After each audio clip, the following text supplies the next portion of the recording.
Assalamualaikum warahmatullahi wabarakatuh. Saya Dipapinkan Azara dengan NIM 2025210537 ingin mempresentasikan hasil dari UAS, yaitu cara membuat database menggunakan KIDSQL.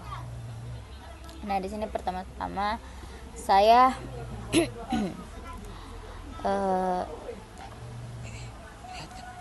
ingin memperlihatkan koneksi PHP-nya. Nah, ini dia koneksinya dan ini JavaScript-nya. Setelah itu saya akan masuk. Nah, kemudian ini adalah database yang akan kita tampilkan pada IDSQL. Saya akan membuatnya secara otomatis. Pertama-tama kita di sini kita klik kanan, kemudian kita pilih database-nya. Nah, di sini kita kembali ke halaman sebelumnya. Di sini kita melihat ada namanya itu dbCost. Jadi pada koneksinya kan namanya dbCost. Jadi kita harus memasukkan nama di sini juga dbCost. Nah, setelahnya kita klik OK. Nah, di sini sudah ada muncul dbCost-nya. Ini kan masih kosong.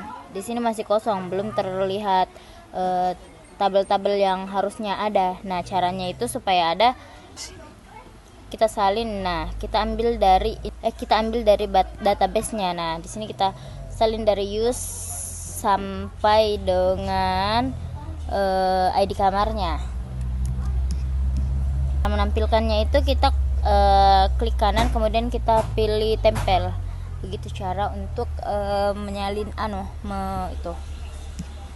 Nah, setelah itu kita ke dbCost. Kita tunggu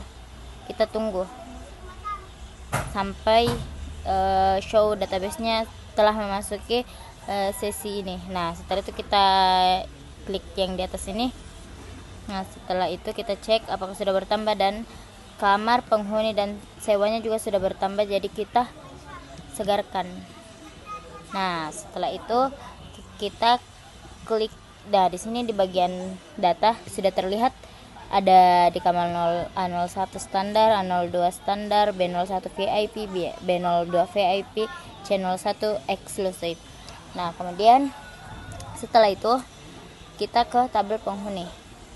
Nah, di tabel penghuni ini masih kosong. Jadi sekarang kita akan membuat datanya supaya di tabel penghuni ini bisa terdapat data pada tabel penghuni ini. Nah, dengan cara seperti ini. Kita tampilkan di indeksnya, kita tarik, kemudian kita hapus, kemudian kita menambahkan localhost dan kita enter. Nah, di sini sudah ada ini, kita masukkan nama yang tertera, kemudian nicknya, nomor HP-nya harus diisi, alamat. Nah, pada bagian ini kita memasukkannya harus secara berurutan.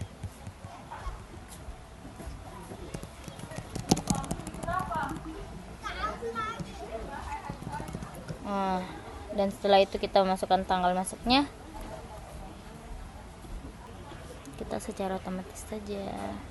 Nah, sini tanggal masuknya. Kemudian kita memilih kamar, kita pilih VIP. Nah, harganya itu sudah otomatis karena sudah ada pada IDSQL-nya tadi pada kolom kamar. Di sini sudah tertera harga-harga jenis kamarnya. Nah, kita kembali ke ini tadi. Nah, kemudian kita masukkan nama sewanya. Kita masukkan 4. Nah, setelah itu total bayarnya tidak akan mulai sebelum kita hitung. Nah, di sini sudah tertera harganya itu sekitar 3 juta rupiah. Kemudian kita simpan. Nah, kemudian kita klik OK. Nah, setelah muncul seperti ini, kita bisa melihat data penghuni kos ini. Yang pertama namanya Ariel, kamar B01, lamanya 4 bulan, total bayarnya 3 juta rupiah. Nah, setelah itu kita kembali ke IDSQL-nya. Kita cek bagian penghuni. Nah, di sini sudah muncul nama penghuni. Di sini tuh hanya tertera nama, nick, nomor HP dan alamatnya. Nah, sewa. Di bagian sini terdapat tanggal masuknya dan total bayarnya, dan lama sewanya, ID kamarnya, ID penghuni dan ID sewanya. Nah, setelah itu kita bisa melihat itulah tadi proses untuk menampilkan dan menghubungkan database-nya menggunakan IDSQL-nya secara otomatis. Sekian penjelasan saya. Wassalamualaikum warahmatullahi wabarakatuh. Terima kasih.